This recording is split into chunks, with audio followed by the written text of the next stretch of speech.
Bonjour, bienvenue dans notre émission 5 minutes d'édification avec la recherche des réalités. Aujourd'hui, 21 juillet, pasteur Chris nous enseigne sur le thème la justice par la foi. Et notre verset de lecture est tiré dans Romains 1,17 qui dit car on lui est révélé la justice de Dieu par la foi et pour la foi, selon qu'il est écrit, le juste vivra par la foi. Et pasteur Chris développe en disant dans notre étude précédente, nous avons appris que l'évangile est la puissance de Dieu.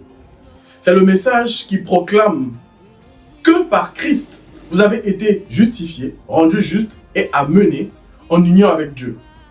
L'évangile vous révèle ce que Dieu a fait, qui vous êtes devenus et ce qui vous appartient désormais en Christ. Cela produit la foi en vous. Dieu traite avec les hommes sur la base de la foi.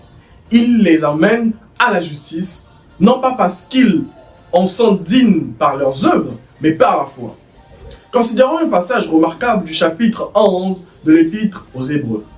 La Bible cite de grands hommes de foi, Abel, Enoch, Noé, Abraham, Moïse et autres.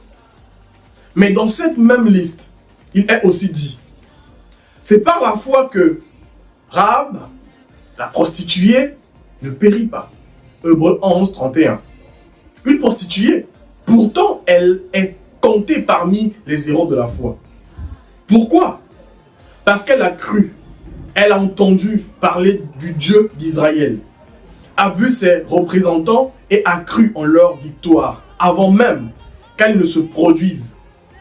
Lire Josué 2, 1 à 22. Nous allons prendre la prière, vous allez répéter après moi. Cher Père Céleste, je te remercie pour la justice révélée dans l'Évangile. Je suis conscient d'être entré dans ton royaume par la foi et non par les œuvres. Je marche avec assurance, pleinement assuré de mon acceptation et de ma juste position en Christ. Au nom de Jésus, Amen. Les études approfondies sont tirées dans Hébreux 11, 31, Romains 5, 17 et dans Éphésiens 2, 8 à 9.